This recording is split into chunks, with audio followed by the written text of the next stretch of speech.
granulomas in the lungs, kind of like tuberculosis had those little granulomas. Well, this other protein can kind of cause these granulomas in the lung. That's another one. Dust animal droppings, you get all sorts of weird stuff in there. Anyway, so it can cause obviously pretty obvious, I think, lung diseases if you have stuff stuck in your lungs. Difficulty breathing, coughing, wheezing, you know, some will turn into cancer, but you know, pretty much that one. This is silicosis, you kind of see this scarring crap in here, actually over here. It's kind of like you can almost see the rock forming in that tissue.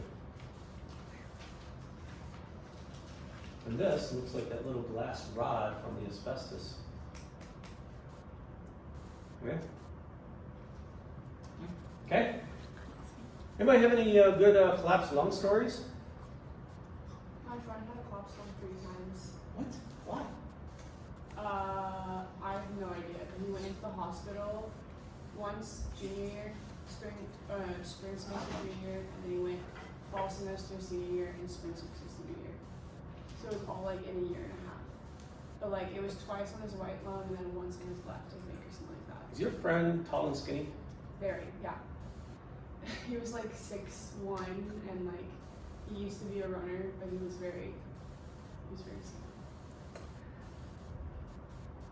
I don't know why that is, but for whatever reason, in my experience, again, I haven't done any statistical research or looked into this. I am sure if I do, somebody has probably done some stats on this. In my experience, most people that collapse a lung for no apparent reason tend to be tall and skinny. And they all tend to be fairly young, between like 16 and 22. And I don't know why that is. It must just be a pure anatomy thing. But for whatever reason, that seems to happen a lot. And again, most of the time, that lung will collapse. They didn't die. Apparently it hurts.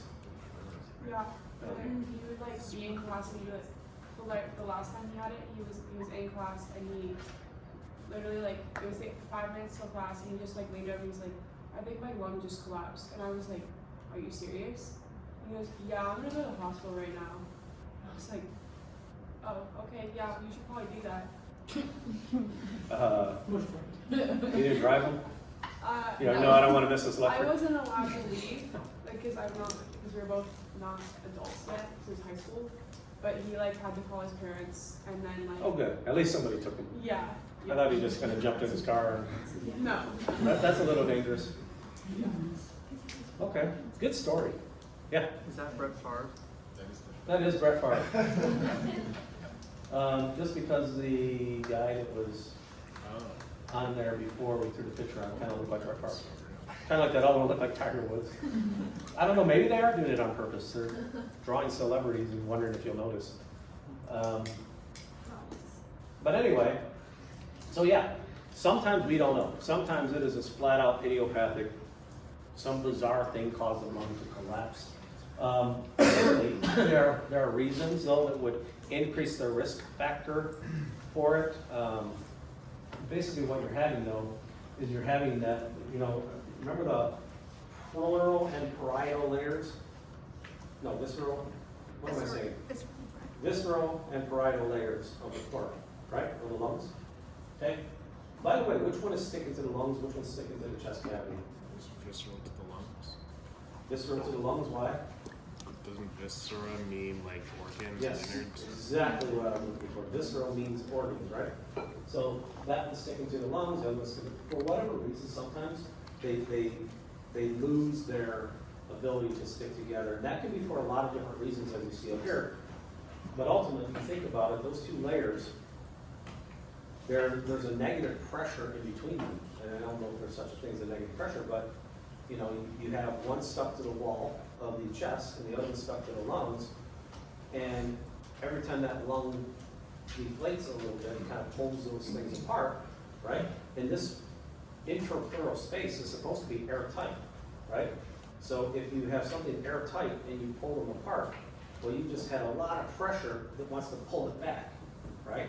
And every once in a while, there's some kind of little nip or something, and it just kind of goes, shoop, and there's no pressure, and air comes in, starts filling up the pleural space, and now you're breathing into the pleural space and that lung just kind of collapses, right?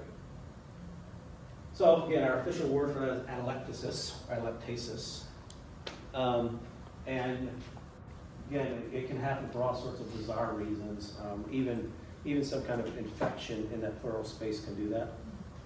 Yeah. Have you ever gotten that like weird, like painful sticking in your lung? That's kind of like weird stabbing pain. All the time. Is that like the lung separating from the pleural space or something? I hope not. In my experience, personally, I get that all the time, and it's almost pretty predictable. Yeah, I didn't work out for a while, and then I went and worked out, and I probably had these little tiny tears, you know, just because of the right. You get these tiny tears, and a little bit later, like, oh. Yeah. Glad that was over here, not over here, because now I'd be having a heart attack, panic attack, because I think I'm having a heart attack, right? But yeah, that's usually my experience. These tiny little tears, probably just from the. Cool. Cool. All right. So you can see from here, black is good. Air. Tube. And no more air. A little bit of air right here, but it only goes down to like that, right?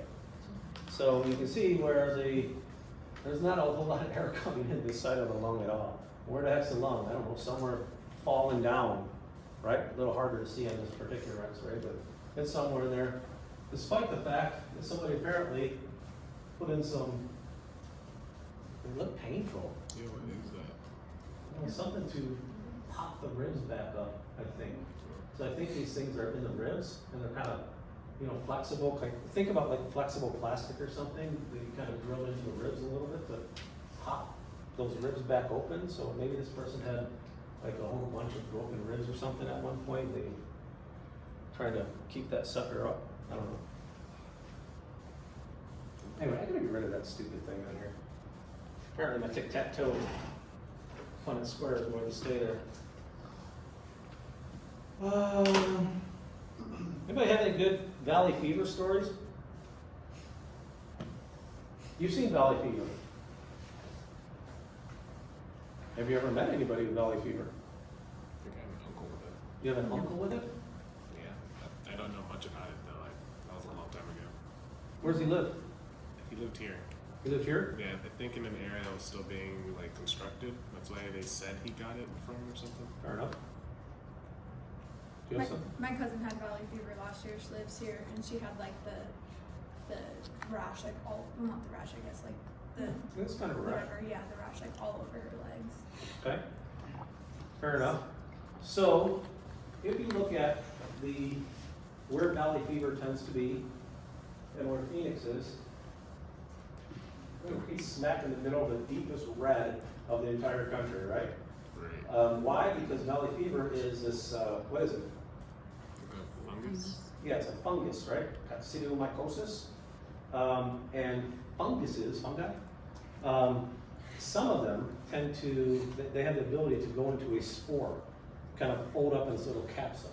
Okay, valley fever is one of those things where it can actually go into this little spore form, fold up in this little capsule, and just sit there in the dirt, in the desert, for years and years and years and years, until big monsoon comes along, blows that dust, you have this dust storm, and you're like, ooh, cool dust storm, and you suck it into your lungs, it hits that moisture, and goes, wake up, woof, finally got me some water after 20 years, right? Wakes up, starts spreading, the next thing you know, you got valley fever running through the body, okay? That's why, again, both of these examples, both of them were from here. We are in the hot spot, right? This entire southwest U.S. is the hot spot, but we're like the hottest spot of the hot spots, right? For valley fever. So you're going to see it. How old was your uncle when he got it? I don't think he was older than his early 40s. Early 40s, wow. 21. 21. Wow. See, there you go. This is why I don't ask questions. Look at lawyers. They say lawyers shouldn't ask questions unless they know the answer already, right? Honestly, I was expecting older. Just because Valley fever is one of those things, if it's a fungus obviously, it's one of those things where if you get a massive dose of it, I don't care how old you are, it's going to affect you, right? However, most people don't get a massive dose of it. You know, they didn't like go inhale a monsoon, right?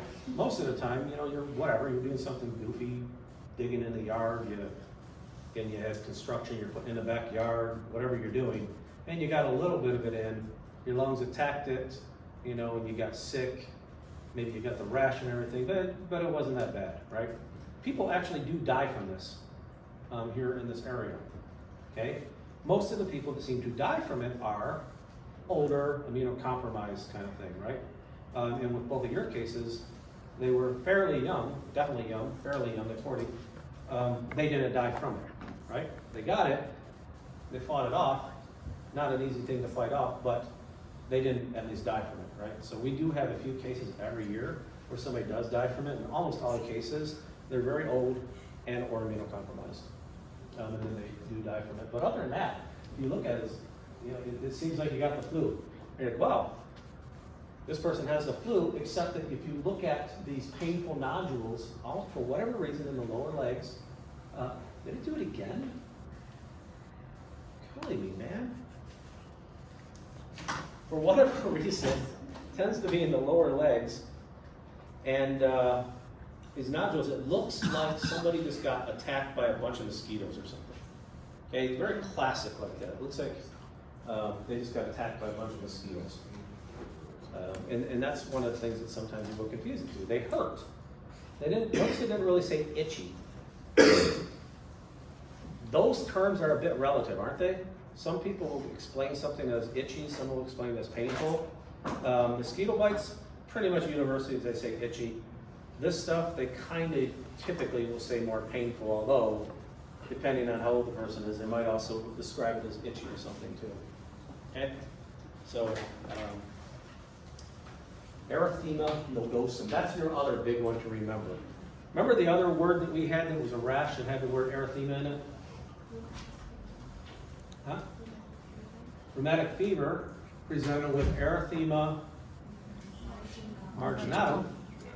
Kind of looked like ringworm, when ringworm, of course, is not a worm, it's a fungus, right?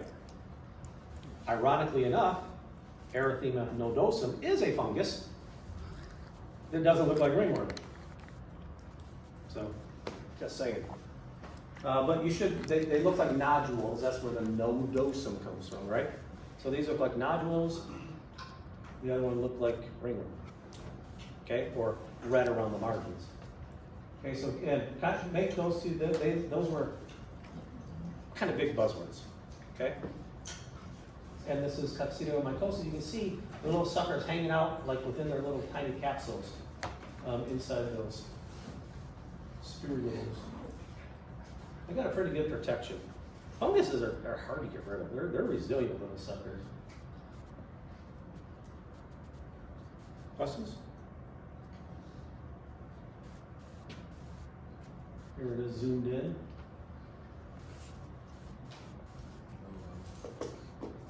Did it stop again, seriously? Already? Yes. What was the treatment for valley fever? The treatment for any fungus is something that ends in azole, azole. There's about 150 million of them. There's just, okay, this totally locked up. Are there any more slides or not? Nope. That's the last one? Oh, so apparently if you're watching it in Loud Cloud, it is locked